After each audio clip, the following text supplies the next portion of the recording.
প্রিয় দর্শক, সংবাদপত্রে বাংলাদেশ অনুষ্ঠান থেকে আমি রেজানুর রহমান আপনাদেরকে স্বাগত জানাচ্ছি। বিভিন্ন জাতীয় দৈনিকে প্রকাশিত খবরের বিশ্লেষণ নিয়ে আমাদের আজকের এই অনুষ্ঠানে অতিথি হিসেবে উপস্থিত আছেন দৈনিক সমকালের সহযোগী সম্পাদক শেখ রোকন। কেমন আছেন? ভালো আছি, ধন্যবাদ। পত্রপত্রিকায় প্রকাশিত কয়েকটা গুরুত্বপূর্ণ শিরোনাম আপনাকে একটু পড়ে শোনাই, তারপর আমরা আলোচনায় যেতে চাই। প্রথম আলো, ঢালাও আসামি করায় প্রশ্নবিদ্ধ হচ্ছে মামলা, একের পর এক মামলা। 12 ঘন্টা পর কাজে ফেরেন চিকিৎসকেরা, চিকিৎসকদের উপর হামলা। লিটন মিরাজের বিশ্ব রকেটে ঘুরে দাঁড়ালো বাংলাদেশ, মাধ্যমিকে ফিরছে বিভাগ বিভাজন। দৈনিক সমকাল, চিকিৎসাহীন দুর্বিষহ একদিন, মেলেনি জরুরি সেবাও। জাতিসংঘ সাধারণ অধিবেশনে যাচ্ছেন ডক্টর ইউনূস। বানের ফায়দা লুটছেন চাল ব্যবসায়ীরা, সিন্ডিকেটের কালো ছায়া উত্তরে। দৈনিক ইত্তেফাক, অবৈধ অস্ত্র উদ্ধারে যৌথ অভিযান বুধবার থেকে, ডাক্তারদের কর্মবিরতিতে দিনভর দুর্ভোগে রোগীরা। জাতিসংঘ অধিবেশনে যোগ দেবেন প্রধান উপদেষ্টা ডক্টর ইউনূস। বাংলাদেশ প্রতিদিনের শিরোনাম, হঠাৎ শাটডাউন চিকিৎসায়, বিচারের জন্য হাসিনাকে দেশে ফেরানো উচিত। সাবেক বিচারপতি সুরেন্দ্র কুমার সিনহার একটি সাক্ষাৎকার। দৈনিক যুগান্তর, বিপু সিন্ডিকেটে ডুবছে ডেস্কো, দিনভর রোগীদের দুর্ভোগ, 22 ঘন্টা পর কাজে ফিরলেন চিকিৎসকরা। মানব জমিন, হাসিনার সামনে দুটো অপশন, ভারতের রাজনৈতিক আশ্রয় কিংবা দেশে ফেরা। দিনভর দুর্ভোগ, সন্ধ্যায় ধর্মঘট প্রত্যাহার ডাক্তারদের। আমাদের সময়ের শিরোনাম, ঋণ নিয়ে 33,000 কোটি টাকা পাচার, দিনভর অচল, রাতে চালু চিকিৎসা সেবা, চিকিৎসকদের শাটডাউন কর্মসূচি স্থগিত।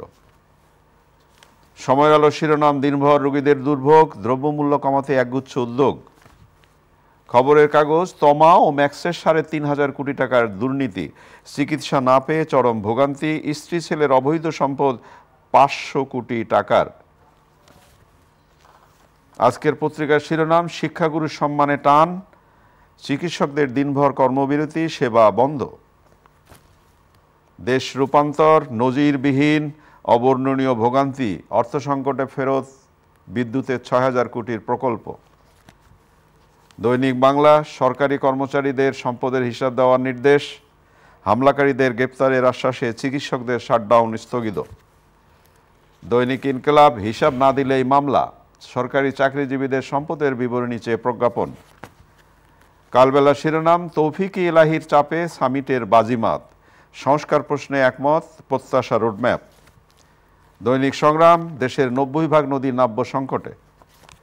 দৈনিক জনকণ্ঠ, ঢাকা মেডিকেলে হামলা ভাঙচুর, রোগীদের দুর্ভোগ, সাবেক বিদ্যুৎ প্রতিমন্ত্রী বিপুর 1,000 কোটি টাকা পাচার। আপনি শিরোনাম শুনলেন। আমরা দুর্ভাগ্যজনক হলো সত্য যে একটি বিষয় নিয়ে আলোচনা করতে হচ্ছে, চিকিৎসা পদ্ধতি, চিকিৎসা ব্যবস্থা।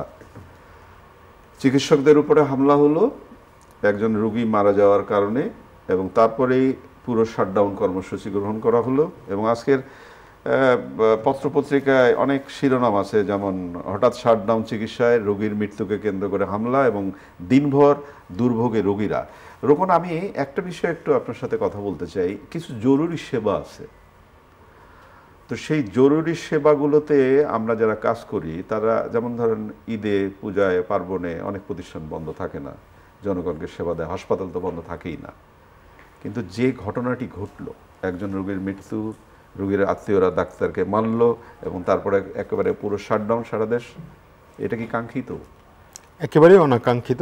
আপনি জানেন যে আমাদের যে চিকিৎসা ব্যবস্থা, যে ব্যবস্থাপনা, দুটো নিয়েই অনেক সমালোচনা আছে। কিন্তু যে ঘটনাটা রোববার ঘটেছে, শনিবার রাত থেকে, সেইটা খুবই অনাকাঙ্ক্ষিত। এবং এইটা আমি মনে করি যে চিকিৎসকদের আর কিছু করার ছিল না। কারণ আপনার যদি হামলা করা হয়, এসে আইসিইউতে ভাঙচুর করা হয়েছে এবং একজন চিকিৎসককে কোপানো হয়েছে চাপাতি দিয়ে, তো ফলে এই নিরাপত্তা ছাড়া, ন্যূনতম নিরাপত্তা ছাড়া এটা কিছু করার ছিল না। নাহলে চিকিৎসা দেবে কিভাবে তারা? মানুষের জীবন বাঁচানোর দায়িত্ব যাদের, তাদের নিজের জীবনের প্রতিও খেয়াল রাখতে হবে। এটা শুরু হয়েছে, আমি একটু আত্মসমালোচনা করতে চাই যে আমরা এই চিকিৎসকদের এই অবস্থা যাওয়ার পেছনে আছে যে আমরা সাম্প্রতিক সময়ে যে রাজনৈতিক পরিবর্তন হলো, তখন আমরা দেখছি যে বিভিন্ন হাসপাতালে তদারকি চলছে, যে কেউ কোনো গিয়ে করছে, সেই জায়গাটা মানে সবাই মালিক এবং সবাই গিয়ে চিকিৎসা অপারেশন চলছে, অপারেশন থিয়েটারে ঢুকে গেছে, এরকম হয়েছে। অপারেশন ঠিকমতো হচ্ছে কিনা তো আমার মনে হয় যে একটা তো এমনি মানুষের হাসপাতালে প্রবেশাধিকার সংরক্ষিত থাকা উচিত, শুধু এটা অব্যবস্থাপনার কারণে না, এটা জীবাণুর কারণেও। কিছু প্রতিষ্ঠান আছে বিশেষ করে চিকিৎসা কেন্দ্র, সেখানে তো আপনি ইচ্ছা করলেই শুধু ডিস্টার্ব হবে তা না, আপনি যে হাইজেনিক ব্যাপার আছে সব মিলে। তো কিন্তু এটা ভেঙে পড়েছিল, তো ফলে যে 4 দফা দাবি ডাক্তাররা চিকিৎসকরা দিয়েছেন, আমি এটির সঙ্গে খুবই একমত যে এটা হওয়া উচিত, যে কেউ যেতে পারবে না, তাদের নিরাপত্তা দিতে হবে, এই জায়গাটা রাখতে হবে। নাহলে এখন চিকিৎসা ব্যবস্থা ভেঙে পড়লে এটার যে কোনো সময়ের চেয়ে এর যে ইম্প্যাক্ট সেটা অনেক হাই হবে, এবং যদি সাধারণ সময়ও হয় তারপরেও জরুরি সেবা আপনি যেটা বললেন এর মধ্যে চিকিৎসা সেবা একটা, সেইটাকে সচল রাখতে হলে তাদের নিরাপত্তার ব্যবস্থা করতে হবে, স্বস্তির ব্যবস্থা করতে হবে। এরপরে আমরা ডাক্তারদের চিকিৎসা ব্যবস্থাপনার সমালোচনা কি আছে এগুলো করতে পারি, সুরাহা কি সেগুলো আলোচনা করতে পারি, কিন্তু তারা যে দাবিটা তুলেছে সেটা একেবারে ন্যূনতম, এটা নিশ্চিত হতেই হবে, তা নাহলে ভেঙে পড়বে। কিন্তু আপনি যেটা বললেন যে তারা যে দাবিটা করেছে সেটা অবশ্যই নিরাপত্তার ব্যাপারটা একেবারে সর্বাগ্রে, কিন্তু চিকিৎসক না, যে কারণে নিরাপত্তার ব্যবস্থা তারা দাবি করেছে প্রত্যেক চিকিৎসকের জন্য একজন করে নিরাপত্তা মানুষ থাকতে হবে তাদের সাথে, তাহলে এটাও কি সম্ভব? আমার মনে হয় যে এটা একটু এক্সাজারেটেড। সেটা নিরাপত্তা তো শুধু আপনার নিরাপত্তা রক্ষী দিয়ে হয় না, এটা নিরাপত্তা একটা কমপ্লিট সিস্টেম, সেটা নানাভাবে হয় আপনি জানেন। তো ফলে রক্ষীর দাবিটা হয়তো একটু বেশি হয়েছে, কিন্তু সার্বিক নিরাপত্তা নিশ্চিত করা। কথা যেটা যে পরিবেশটা খুব নিশ্চিত করা জরুরি, যার যেখানে যে কাজ সেই কাজটা তাকে করতে দেওয়া খুব জরুরি দরকার। আর এই যে একজন রোগী মৃত্যুকে কেন্দ্র করে আত্মীয় স্বজন যে ভাঙচুর করবেন, একটা হাসপাতাল ভাঙচুর করবেন কেন? এতে লাভটা কি হবে? আপনার রোগী কি ফিরে আসবে? আপনি আইনগত ব্যবস্থা নেন যে কি দাঁড়ালো, কেন এই অবস্থাটা হলো, সেই জবাবদিহিতা আপনি করতে পারেন, কিন্তু একটা প্রতিষ্ঠান ভাঙচুর করতে পারেন না তো আপনি। এটা তো সেগুলো আমাদের একটু আলোচনা করা দরকার যে রোগীর মৃত্যু হলে সেটা তো ক্ষোভ হয় স্বজনদের মধ্যে তাৎক্ষণিক একটা, সেটা আপনার আমার সেই বোঝে একটা কথা আছে, এবং সুরাহা যাতে হয়। আমাদের কিছু ব্যবস্থা আছে আইনগত যাওয়ার আগে, আপনার চিকিৎসকদের যে বোর্ড আছে সেখানে যাওয়ার ব্যবস্থা আছে, সেখানে যাতে ন্যায় বিচার পাওয়া যায় সেটা একটা নিশ্চিত করতে হবে। তাহলে রোগীরা, স্বজনরা যারা রোগী মারা গেলে বিক্ষুব্ধ হয় তাদের ক্ষোভ প্রশমন হবে। এই কথাটা কেন বললাম যে এর আগে যে অতীত ইতিহাস আছে এমন যে সম্মানিত চিকিৎসকদের কারো গাফিলতির কারণে রোগীর যে অপমৃত্যু হয়নি সেটাও কিন্তু বলে যাওয়া যায়। কিন্তু সেই জায়গাটা আমি প্রতিবাদটা কতটুকু কোন পর্যায়ে করব, আমি একটা প্রতিষ্ঠানের ক্ষতি করব, এইটা কাঙ্ক্ষিত না। আমরা আশা করি যে উভয় পক্ষই আমরা এই ব্যাপারে একটু সচেতন থাকবার চেষ্টা করব। আর মানে অধিকার মানেই এমন না যে আমি যা খুশি তাই করতে পারি, সেটা বোধ করি আমার অধিকারের সীমানা আপনার নাকের ডগা পর্যন্ত। খুব বিখ্যাত। অনেক ধন্যবাদ আপনাকে। বন্যা নিয়ে আমি দেখলাম আস্তে আস্তে পত্রপত্রিকার শিরোনামগুলো থেমে যাচ্ছে। আশা করছি যে বন্যার সেই একেবারে দুর্বিষহ অবস্থা থেকে আমরা পরিত্রাণ পাবো। আপনাদের পত্রিকায় সমকালে একটি রিপোর্ট বেরিয়েছে, এটা যেহেতু আপনাকে পাওয়া গেল, আপনি পানি, নদী, বন্যা নিয়ে কাজ করেন। বানের ফায়দা লুটছেন চাল ব্যবসায়ীরা, এবং কি কঠিন ব্যাপার। এবং এখানে যেটা বলা হচ্ছে, চালের বাজার সিন্ডিকেটের কালো ছায়া উত্তরে। এই সুযোগ পেয়ে গেলাম নাকি? এইটা খুবই খুবই অগ্রহণযোগ্য চালের দাম বাড়ার দুটো কারণে। একটা হচ্ছে যে আপনার আমাদের ধানের যে মূল মৌসুম, বড় মৌসুম, সেইটা কিন্তু এবার খুব সফলভাবে উঠছে, কোনো ধরনের সেখানে কোনো ঝামেলা হয়নি, সবাই ধান তুলতে পারছে। দ্বিতীয়ত তারা যেটা বলছে যে গুদাম পানি ঢুকে গেছে, চাল নষ্ট হয়েছে, এটাও একেবারে অগ্রহণযোগ্য। কারণ বন্যাটা যে অঞ্চল হয়েছে আপনি জানেন যে কুমিল্লা, ফেনী, নোয়াখালী, এই অঞ্চলে 4টি জেলায়, এইটা কিন্তু আমাদের চাল ভান্ডার না। আমাদের চাল ভান্ডার হচ্ছে আপনার রাজশাহী বিভাগ, রংপুর বিভাগ, ময়মনসিংহ বিভাগ, সিলেট বিভাগ, তাই তো এখানে মূলটা আসে। তো এই বন্যায় চালের গুদাম নষ্ট হওয়ার কোনো কারণ নাই। তৃতীয় আরেকটা ব্যাপার হলো, এই অঞ্চলটা চট্টগ্রাম, নোয়াখালী, এই অঞ্চলে আপনি জানেন যে আতপ চাল তারা খায়। আমরা উত্তরবঙ্গে যেমন সিদ্ধ চাল বেশি খাই, এখানে হলো আতপ চাল। ফলে তিনটা দিক থেকেই কোনো কারণ নাই যে চালের দাম বাড়বে।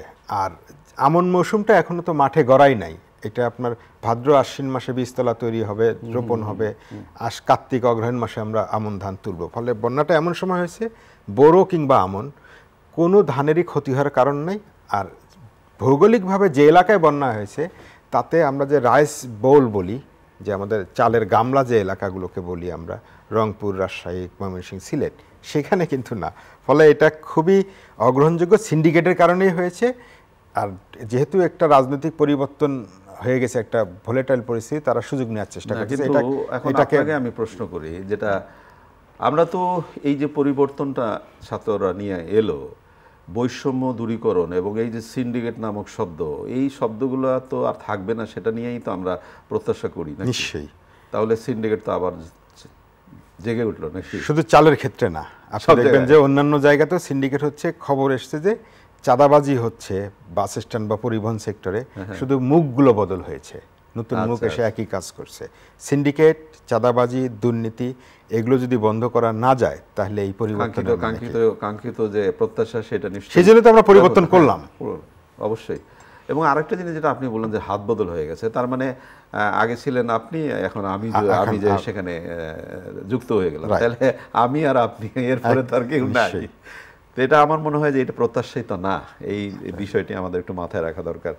প্রথম আলোতে শিরোনাম হয়েছে যে ঢালাও আসামি করায় প্রশ্নবিদ্ধ হচ্ছে মামলা, এবং এখানে যেটা বলা হচ্ছে যে হত্যা মামলাগুলো হচ্ছে তাতে বেশিরভাগ আসামির ক্ষেত্রে হুকুমদাতা নির্দেশদাতা উল্লেখ করা হয়েছে, হুকুমদাতা নির্দেশদাতা। এবং আরও একটি মানে বিস্ময়কর, যেটা রাজনীতিতে নেই এমন ব্যবসায়ীরাও আসামি হচ্ছেন।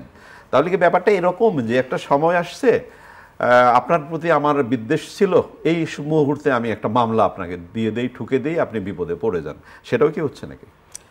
পরিস্থিতি এরকমই রেজা ভাই। আপনাকে আমি বলি, এই মামলাগুলো যে দেয়া হচ্ছে, দেখবেন যে হত্যা মামলা, আমরা বলি না যে ঠাট্টা করে সবার জন্য প্যারাসিটামল 2 বেলা, তো এরকম যেন হচ্ছে সবার জন্য হত্যা মামলা। যাই হোক, সবার জন্য প্যারাসিটামল 2 বেলা দিয়ে, এটাতে যেটা হচ্ছে যে যে স্পিরিট আছে গণ অভ্যুত্থানের, সেইটার সঙ্গে এটা তামাশা করা হচ্ছে। দ্বিতীয় হচ্ছে যে আসল অপরাধী যারা আসলেই হত্যার সঙ্গে জড়িত, যারা আসলেই হতাহত করেছে আন্দোলনকারীদের, তারা পার পেয়ে যাবে। তৃতীয় হচ্ছে এর মধ্য দিয়ে যে একটা অপরাধীদের শাস্তি, দুষ্টের দমন, শিষ্টের পালনের মধ্য দিয়ে তো দেশ এগিয়ে যায়, সমৃদ্ধ হয়, এটার মধ্য দিয়ে সেটা করা হচ্ছে। যে ব্যবসায়ী রাজনীতিই করেনি তাকেও মামলা দেওয়া হচ্ছে নানাভাবে। এটা আমি মনে করি যে এই খতিয়ে দেখা উচিত সরকারের নিজের স্বার্থেই, যে এইটা স্যাবোটেজ কিনা। এই ধরনের মামলা যদি ঢালাও দেওয়া হয়, এটা হতে পারে, আমি আশঙ্কা করি যে এটা বর্তমান সরকারকে স্যাবোটেজ করার একটা নাশকতা করার একটা ব্যবস্থা কিনা, যে অপরাধীরা যারা অপরাধ করেছে তারা শাস্তি পাবে না, নিরীহ লোকজন হয়রানি হবে, সরকারের ভাবমূর্তি ক্ষুণ্ণ হবে, এবং ন্যায় বিচার প্রতিষ্ঠার যে অঙ্গীকার আমাদের আছে সেটা যে এই প্রক্রিয়াটা একটা ষড়যন্ত্রের অংশ কিনা আমি আশঙ্কা করি বর্তমান সরকার। তাহলে এটা হওয়ার কোনো কারণ নাই। আপনি সবাইকে হত্যা মামলা কি তামাশার ব্যাপার? যে লোকগুলো প্রাণ দিয়েছে তারা কি তামাশা করার জন্য দিয়েছে? যে পরিবর্তন হলো, এত মানুষ রক্ত দিল, প্রাণ দিল, তারা কি তামাশা করার জন্য দিছে যে এটা আপনি হত্যা মামলা দিচ্ছেন সবাইকে? একটা আশার কথা শোনা যায়, যেমন একটি ঘোষণা দেওয়া হয়েছে যে এখন থেকে কাউকে গ্রেপ্তার করতে হলে আপনার পরিচয়টা দিবে, আপনি কোন সংস্থা থেকে এসছেন। যেমন আগে তো কোনো বিষয়টা ছিল না, আপনাকে আমার উঠায় নিতে হবে, আপনি যাবেন, আপনাকে যেখানে নিয়ে যাব সেখানে আপনি যাবেন, পরিচয় দেওয়া হতো না। এখন বোধ করি আপনি গ্রেপ্তার করতে গেলে আপনাকে পরিচয়টা দিতে হবে, আপনি কেন এসছেন, আপনার ওয়ারেন্ট আছে কিনা, বা আপনি কে। এটা তো একটা বোধহয় একটু স্বস্তি নাকি? এইটা ন্যূনতম স্বস্তি, কিন্তু যেটা হওয়া উচিত, আপনি উন্নত বিশ্বে দেখবেন যে যদি কোনো টেরোরিস্ট না হয়, সন্ত্রাসবাদের যদি অকুস্থল না হয়, তাহলে সঙ্গে সঙ্গে ধরার কি দরকার আপনার? আপনি সকাল পর্যন্ত ওয়েট করেন, আরও লোকজন আসুক, মধ্যরাতে গিয়ে কেন ধরতে হবে? এটা তো কোনো এমার্জেন্সি কিছু না। যদি এমার্জেন্সি পরিস্থিতি হয় যে কিছু একটা ঘটছে, তখন আপনি ধরতে। এই যে আপনি মধ্যরাতের শব্দটা ইউজ করলেন, এটা খুব ভীতিকর। নিশ্চয়ই আপনি গ্রেফতার করবেন, আপনি সকাল পর্যন্ত অপেক্ষা করেন, আর দিনের আলোয় যান, সেই জায়গাটা তো খুব জরুরি দরকার। নাগরিকের অধিকার আপনি শান্তিতে নিজের বাড়িতে ঘুমাতে পারা। অনেক ধন্যবাদ আপনাকে। ক্রিকেট নিয়ে একটু কথা বলতে চাই। নিশ্চয়ই। একটা প্রথম টেস্ট জয় হলো, এবং গতকালের যে খেলা আমরা শুরুর দিকে দেখলাম একদম ধ্বংসের পাহাড়, ডুবে যাচ্ছে, এবং সেই জায়গা থেকে বাংলাদেশ শেষ পর্যন্ত মিরাজ এবং লিটন এবং আমাদের মেহেদী, তাদের নৈপুণ্যে যে জায়গায় উঠে এলো ক্রিকেট, আজকে তো একটা প্রত্যাশার জায়গা তৈরি হতে পারে নাকি? একটু অসুবিধা আছে যে আবহাওয়ার একটা ব্যাপার আছে, এখনো বৃষ্টি আছে, হতে পারে। বৃষ্টিপাত হতে পারে সেটা, কিন্তু এটা খুব উৎসাহব্যঞ্জক, অনুপ্রেরণাদায়ক যে আপনি জানেন যে ধারাবাহিকভাবে বাংলাদেশ ক্রিকেটে আগের চেয়ে খারাপ করতেছিল, এবং সেটা আমাদের মতো অনেকেই হচ্ছে ক্রিকেট খেলা দেখা বাদ দিয়ে দিয়েছিলাম, যার আর দেখব না এরকম। সেখান থেকে ফিরে আসছে। এর গোড়ায় আরেকটা জিনিস আমাদের খেয়াল করতে হবে যে ক্রিকেট বোর্ডটাও পুনর্গঠিত হয়েছে। একটা 15 বছর 12 বছর ধরে যে ক্রিকেট বোর্ড ছিল তাদের ব্যাপারে যে নানা রকম আমাদের অভিযোগ ছিল এবং বা অনুযোগ ছিল, সেখান থেকে পুনর্গঠিত হয়েছে এখানে বোর্ডটা, খেলার মধ্যেও ভালো করছে। তার মানে আমরা একটা উপসংহারে পৌঁছতে পারি যে ব্যবস্থাপনা যদি সুশাসন থাকে, সুব্যবস্থাপনা থাকে, তাহলে মাঠেও এটা ভালো হয়। সবচেয়ে জরুরি কিন্তু সুশাসন, সবচেয়ে জরুরি সুশাসন এবং নিয়ম। এবং এটা তো সত্য কথা রোকন, আপনি নিশ্চয়ই খেয়াল করবেন যে আপনি 15-20 জন দলে আছেন সদস্য, খেলাধুলা করেন আপনি, তার মধ্যে দেখা গেল কেউ একজন দুর্দান্ত ব্যবসায়ী, কোটি কোটি টাকার মালিক, উনি ওইখানে ব্যবসা করেন, এখানে আবার খেলতে আসেন। তো এই রকমের বিষয়গুলো তো একটা বৈষম্য না, যে আমি কিছুই নাই আমার, অথচ আপনার কোটি কোটি টাকা, আপনার দামি গাড়িতে এসে নামলেন আর আমি রিক্সা দিয়ে যাই, এই বৈষম্য তো থাকা উচিত না। খেলাধুলা করতে গেলে খেলাধুলাই করা খুব, তারপরে আপনি যান ব্যবসায় যান, রাজনীতিতে যান, সেটা আলাদা ব্যাপার। অনেক ধন্যবাদ আপনাকে। প্রিয় দর্শক, আমরা যে বিষয়গুলো নিয়ে কথা বললাম আপনারা শুনলেন। ক্রিকেট হাসলেই বাংলাদেশ হাসে, এই কথাটা আমি এই অনুষ্ঠানে অসংখ্যবার বলেছি, আজকেও বলতে চাই। একটা হাসি মাখা মুখ বাংলাদেশকে দেখতে চাই। ভালো থাকবেন, খোদা হাফেজ।